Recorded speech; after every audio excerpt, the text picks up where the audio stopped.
Well, hello and welcome, awesome students. My name is Dr. J, and I will be your instructor for the next 8 weeks as we explore psychology and social change. I know that this is the last class of the psychology program to fulfill the requirements of a psychology degree. And for many of you, it'll be the last class that you have or within 1 or 2 classes from graduating. And so congratulations on that. Certainly a tremendous accomplishment that you've created for yourself. And so I acknowledge you greatly for that. Now, I wanted to share a couple of insights before we get started, as this is the last class. And I know some of you have senioritis. Keep the intensity up, maintain your focus over the next 8 weeks, because this is a very challenging course and I want you all to do well. I have been in your shoes before, having to juggle the demands of a busy life, a busy work life and family life and outside responsibilities, in addition to working through an undergraduate degree as well as graduate work. And I started at ground zero at the age of 30 and made a goal to complete my doctoral degree within a 10-year span. And so I did all this, went through many challenges that I know that each and every one of you endure, and I did it all in an on-ground campus. So I know that you all have a little bit of an advantage in being able to do some of these things on your own time around your busy schedule. And so I know that some challenges are going to come up for you over the next 8 weeks. Continue to press through and you will do fine. I have been there, I can assure you. And so there's going to be a lot of demands in this class on a few levels in terms of the content. A lot of the content is very emotional and very personal based. I should say personal based, as well as a little emotional based in some of the content that we're going to be dealing with. And I'm going to challenge you to dig deep and do some introspective work along the way, because the more that you put into your submissions throughout this course, the more you're going to get out of it personally as well as professionally as you enter your careers. So I do also want to tell you up front that I teach this class the same way and have the same expectations of you all as I do for my graduate students. And if that puts a little fear in you, maybe it should, in a sense that you're going to have to keep up the intensity that you've done and maybe even step it up a little bit more, because this class is really just one class away from graduate school. Because for most, if not all of you, the next class that you start will be a 500 level class or so as you enter a graduate program. And so I want to give you kind of a little jump start of what to expect as you go into graduate school. In short, if you've done everything that you should have been doing over the last 3 or 4 years within the program, you've put in the time and energy, you've developed some good habits in terms of completing your projects and doing your studies, should do just fine in this class. And again, I'm going to have kind of a high expectation, raise the bar, but you're going to see along the way that I'm going to be in it with you, starting with this video and a lot of the announcements that I create as we progress through the course. So with that, let's dive in and talk about some things. I want to talk about some housekeeping things as we move forward, so we have some clear expectations, so people aren't just floating around out there thinking, well, this is what I did in my last class. I don't really care about that, gang. This is what you're going to do in this class. I'm going to talk about some things in terms of weekly announcements and videos, starting with this one right here. You're going to see each and every week that I create an introduction announcement video, as well as some information that I'm going to pass along to you. I encourage you to read through these emails and watch the videos, because they will help you greatly. And in many cases, I'm going to walk you through some things, gang, so that you have a clear understanding of the expectations moving forward, so that there's no question or no ambiguity about what the expectations are. You're going to have a clear understanding and know what to expect. So keep that in mind as we move forward. I encourage you all to take note of the weekly requirements as we go through. You should start out each and every week on Monday. Let me say this again. On Monday, each and every week, you should start off by reviewing the expectations for the week, looking through the video announcements, reading what the assignment expectations are, what you have to do, schedule things out throughout the course of the week. And hopefully you've been doing that for the last 3 or 4 years. Do not get into the habit of just putting things off until Thursday at about 11 p.m. when you know you have that discussion post due. Before you get started, start early on Monday. And if you have any questions or not quite understanding any of the information, it gives you plenty of time to reach out to me, gives me plenty of time to get back to you in order to answer those questions. And so again, you can move forward. If you do that, you're going to find you're going to do very well in this class and probably have much less stress. But I unfortunately see this over and over again. Students completing assignments at 2, 3, 4 o'clock in the morning on the day that it's due. And that's really just creating a lot of stress for you, not in addition to the fact that in many cases, it's compromising your grade, as I see a lot of students rushing to complete things, sometimes overlook some of the expectations or fall a little short of the bar. And so again, I want to make sure that you all do well in this course. Keep up on these things, you'll do just fine. Let's dive into some of the coursework, go through some of the expectations of the class, and also share some things with you that's right inside the module. So as we get started, I first want to just touch base on the syllabus. As I talked about, this is the final class that you're going to take in the psychology program. The prerequisites, quite honestly, are really every other class that you needed to take along the way. There's no textbook for this class, but that does not mean there's not required readings in this class. There's going to be a number of articles and some videos that are going to be sent out or actually posted in the class that you're going to want to make sure to read. Let me say that again. Make sure to read these articles. Make sure to read these articles. And I can't stress that enough because I see, quite honestly, in the submission quality that obviously students didn't read through some of the materials. Gang, if you're struggling to keep up with the readings and having a tough time and you just don't like to do readings, you've probably chosen the wrong career path, because we read a lot. That's what we do in mental health and psychology. We spend a lot of time reading and researching things to help us give a richer understanding of the materials, or we might be doing research on a particular project or helping clients or whatever the case might be. But if you don't know your stuff, you're going to be struggling in that particular category. Number of submissions within this class, like every class, I do want to stress to you up front, there are 3 projects in this class. I teach other classes in the program, and often there's just 2 projects. There's actually 3 in this class, so make sure that you're putting the time and energy into the development of these projects as we progress. Milestones are going to help you greatly in preparation for those projects. With regard to milestones, projects, those are the ones that I put most of the time and energy in terms of grading. That's where I'm going to be most critical in terms of your performance. So make sure you pay attention, put a lot of time and energy into those submissions, and you can see that's probably about 60% of your grade. And so you're going to want to focus and put a lot of time and energy into those. Make sure you're up to speed in terms of the research. Make sure you're up to speed in terms of how you're formatting your documents. We'll talk about that here shortly.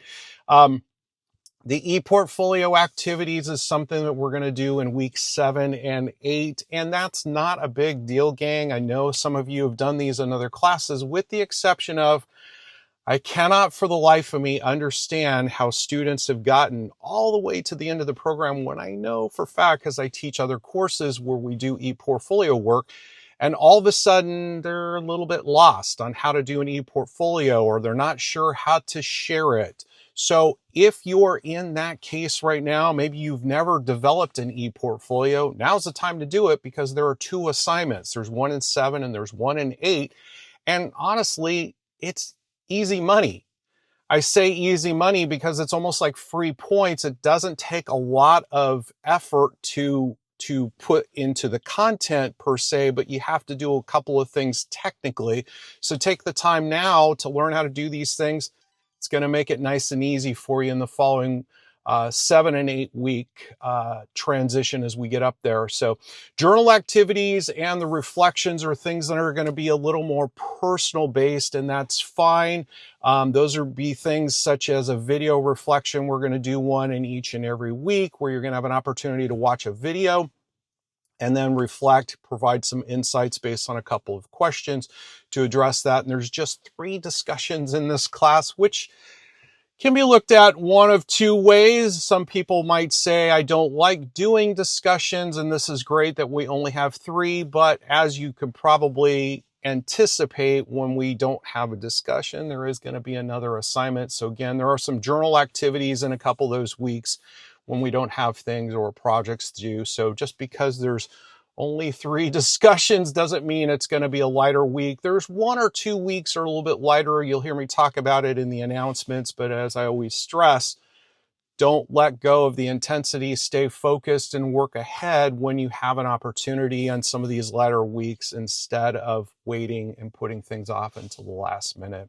The vast majority of my students are going to end up right in the A minus range. I do have a few students that are in the B's and even some students that come in the C range. Sadly, I do frequently see students that'll struggle, fall behind, and end up less than a C in this class, and in some cases fail this class. Really, the only time I see that is when they've just totally dropped the ball. They haven't paid attention. They haven't put much time into their projects. And well, you know, honestly, grades are just a byproduct of your effort. So if you put the time in, you're going to do just fine. In terms of late submissions, I am going to absolutely, positively, just so you all are clear, if you are late, you will be docked 10%. Okay, that's the way it goes. You will have 1 week to submit it after the due date. Gang, this is the way I look at it, and it's very fair and upfront. I'm very transparent about this. You're all working hard in this class. It is unfair to students who meet the deadlines for me to give a point break to somebody who misses the deadlines. It's that simple. And so understand that I'm going to treat everybody fairly, but if you spend an extra week doing an assignment, then you're certainly going to pay the consequences in terms of a point deduct on your submission. So make sure you're doing that. As you're aware, there's no late submissions on discussion posts. So once they're gone, they're gone. So make sure and get those in. Again, there's only 3 of them, so we shouldn't have too much stress there, right? You want to pay attention again, as I talked about the e-portfolio. Most, if not all of you, should have one of these set up already. It's just a matter of making sure that you have some of these key elements in place.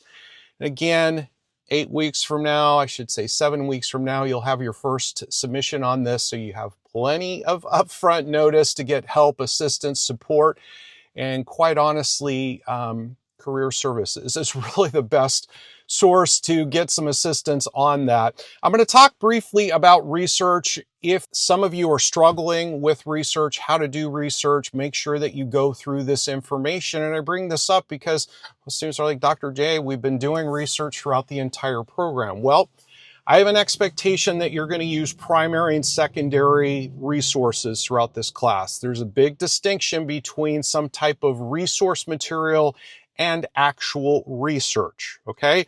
So if you're reading something that's in a journal article, if it is an actual study, or if it is some type of review of several studies, that's either a primary or secondary source. If it doesn't really meet that category, you should not be using it. So avoid using tertiary sources. Avoid using things that you just want to put some type of reference at the bottom of your paper. Don't do that, gang. Take the time to read good research. Utilize that information to answer the questions. You should have no problem. Make sure that you cite your sources appropriately. If you have any questions on that, again, there's a lot of resources in here. I'm also going to post some resources that are available to you in this announcement, and so you can access the Purdue OWL site, for example. There's a great software program called Perla that I utilize that will help you in terms of adding those resources. And so there's a lot of tools and things available for you. But again, I can't stress this enough. Start with good research. It will help to give you a better submission. Start with the good stuff. It'll lead to good stuff, okay? So this week, we're going to dive in and start to talk about the impacts of social change. We're going to start to talk about identity, things that are impact you personally as well as impact the world that we live in, our environment. And so there's a lot of diversity that is embedded into this class. So let me tell you up front, I'm never ever going to grade your thoughts, your feelings, your identity, whatever's going on for you. I'm grading your ability to understand the research and information and apply it to what might be going on for you, okay? So whatever challenges you're experiencing or seeing is your stuff. Take the research, learn from what's going on for you and around you, and that will help you greatly, especially as we're talking about, for most of you, if not all of you, are going to be working toward a degree that's going to enable you to work with patients or clients at some point. They're going to be going through some of the same challenges that you are, I can assure you, or some of the challenges that some of your classmates are going to talk about in the discussion board, for example. So make sure that you have the resources available, the understanding available, the foundation available to help them by, again, reading the research and understanding that information and applying to what you've learned. And really, again, as I talk about some of these things in the Capstone course, which this is, we're utilizing a lot of information in terms of research, and we're also utilizing some resources from past classes. So don't be afraid to bring in something from another class that you've learned or experienced. Again, make sure that you're citing and referencing things appropriately, but applying that research or applying that understanding is very, very appropriate. So with regard to the reading this week, there's a number of resources in here. And again, I can't stress this enough. Make sure that you take the time to read through these materials so that you have a solid understanding of this information. And again, apply what you're learning from the research, from the readings, to the questions, to the assignments this week. You're going to do just fine, not just this week, throughout the entire course.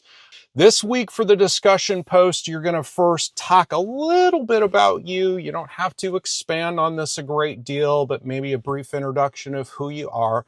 You don't need to share with us that this is your last class or that you're about to graduate, because quite honestly, all students are in that range. You can celebrate that. You can share anything you want, of course. But I do kind of chuckle sometimes when I go through the board and almost every student says, oh, this is my last class. I'm so excited, which it's the last class for everyone. So keep that in mind. Talk a little bit about you. But one of the things that I'm always most curious about and how I want to get to know students is, where are you going next? Like maybe you've been working as a support worker in an agency and now you're about to start graduate school, or you've applied to graduate school, or you want to work in this particular field, or you want to do what it takes to go here or there, or whatever the case might be. But that helps me to maybe coach or mentor you a little bit on some of these things, particularly as I'm reading your assignments and students integrate some of that stuff in there. It helps me to kind of give them some direct feedback as it applies to where they're headed in their career.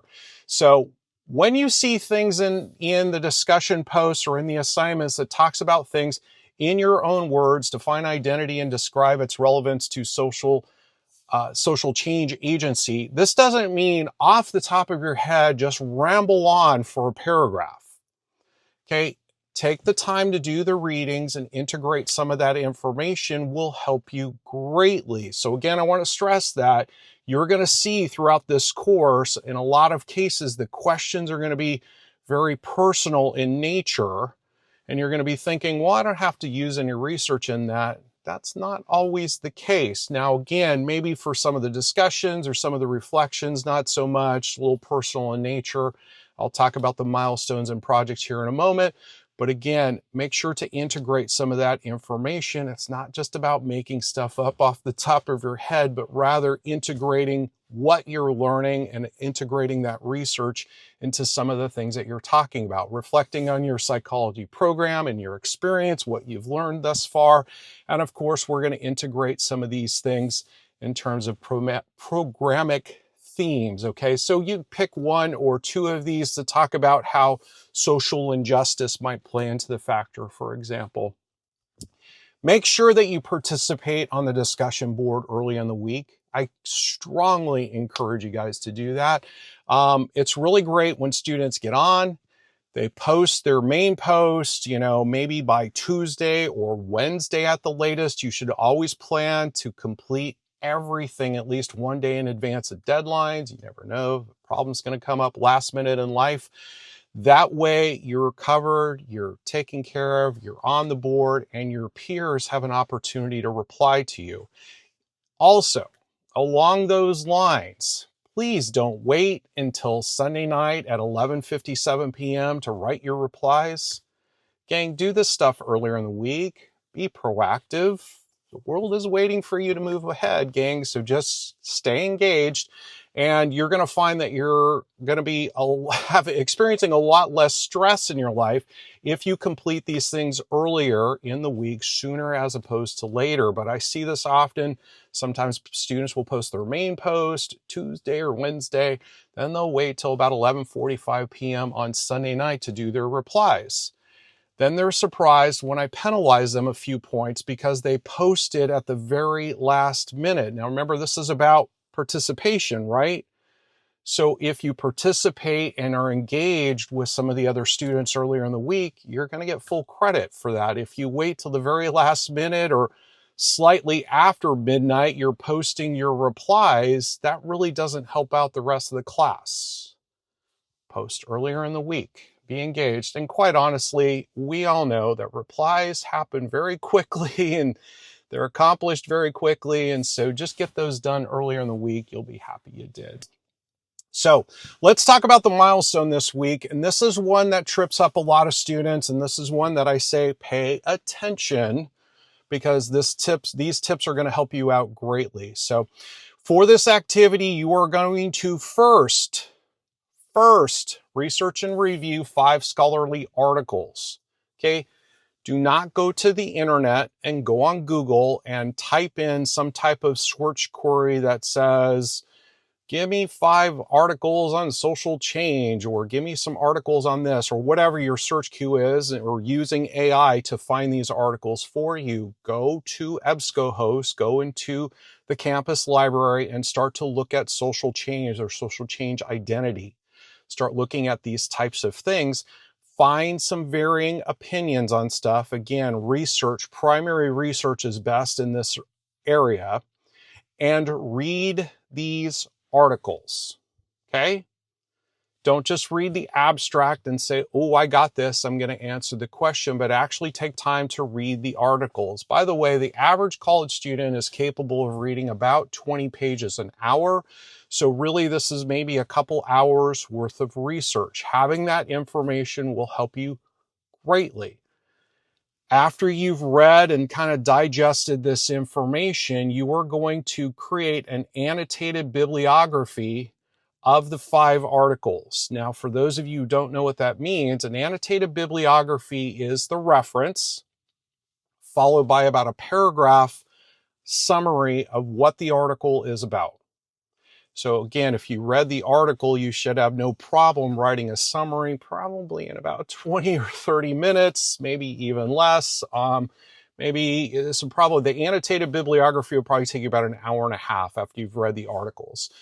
So write a good solid paragraph about what each one of these articles, by the way, as a reminder, if you don't remember from that English class, a paragraph is about 5 sentences. So it's a good solid chunk of information, not just 1 or 2 sentences about what it is.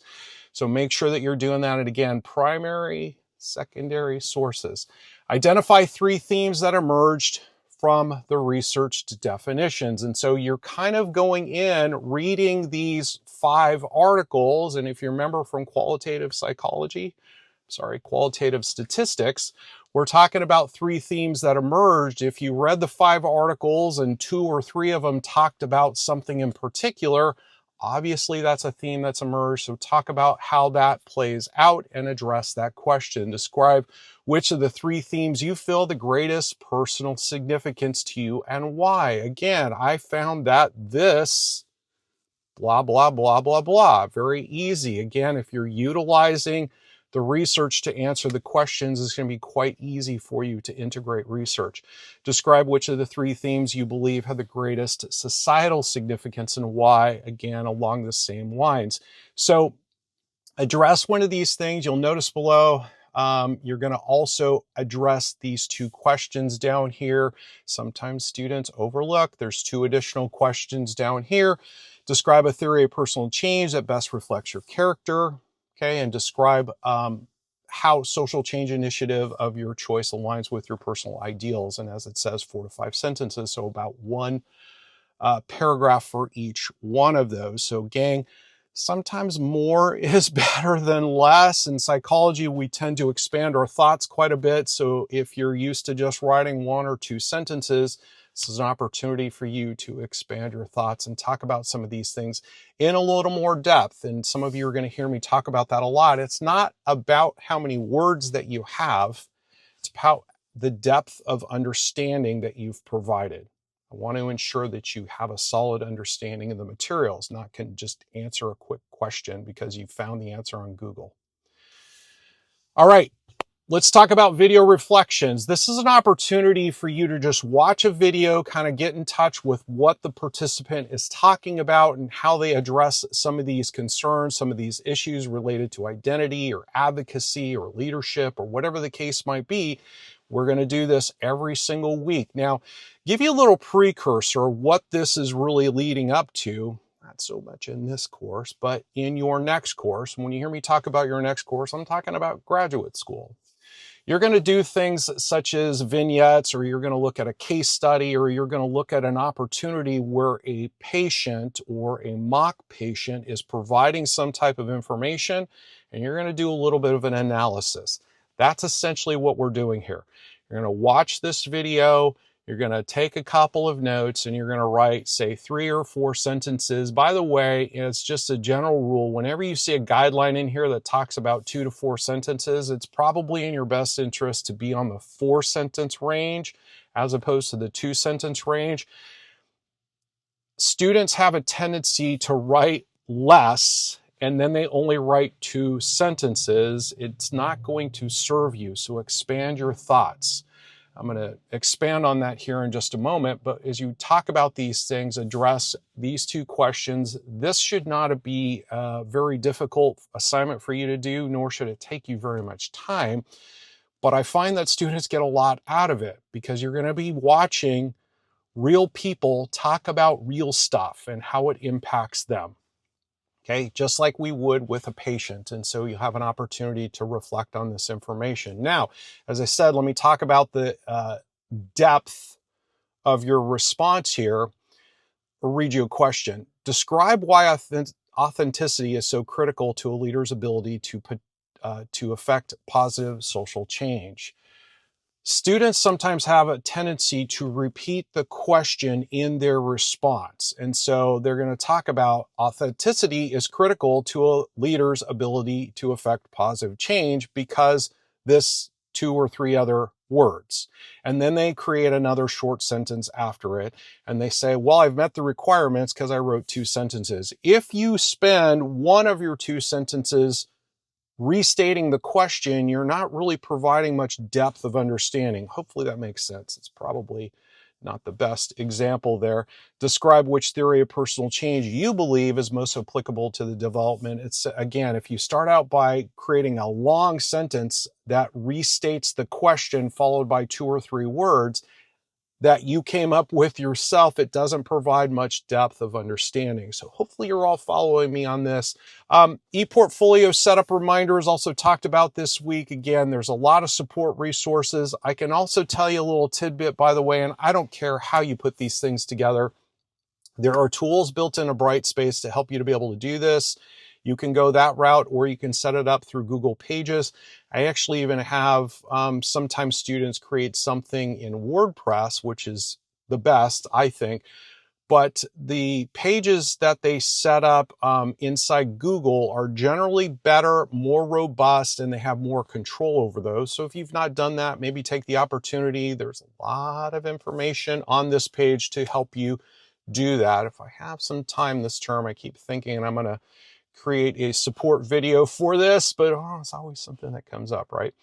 So I will try to get to that. But again, there's a lot of information that's in this ePortfolio here and ePortfolio support page that can help you get on track to be able to do this. But at the bare minimum, make sure you're setting it up inside of Brightspace. And one last thing that I want to talk about here before we wrap up is this reminders page as we talk about some of these things. And some of you have seen these in other courses, and I encourage you to pay attention to this in a sense that if you can imagine, Project 1 is kind of a culmination, kind of a collection of all of these assignments. Project 2 is all of these assignments. Project 3 is all of these assignments. If you put the time and energy into each and every one of these assignments that feeds into Project 1, you're going to find that addressing the questions in Project 1 are going to be much easier for you. So again, do the hard grunt work on your submissions, get good feedback, integrate that feedback into future submissions, and ultimately your project,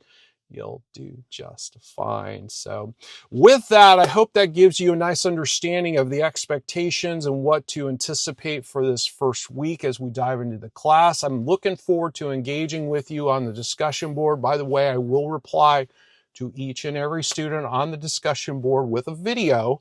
So try to take a look at that so you anticipate that that's coming. Make sure and click over there and pay attention to that video. I do a lot with video within the classes, and again, a lot of information that I'll share through announcements, so pay attention to that as we go. If you have any questions, please reach out to me. Again, sooner in the week is always best. I tend to unplug Saturday, Sunday, although I will check email. I tend to unplug, and hopefully you do too. Guys, get everything done by Friday and unplug for the weekend, and you'll be very happy that you did. So I hope this video helped you to get on track. Again, if you have any questions, make sure to reach out. I'm looking forward to engaging with you on the discussion board. Looking forward to seeing your submissions. Have a fantastic week.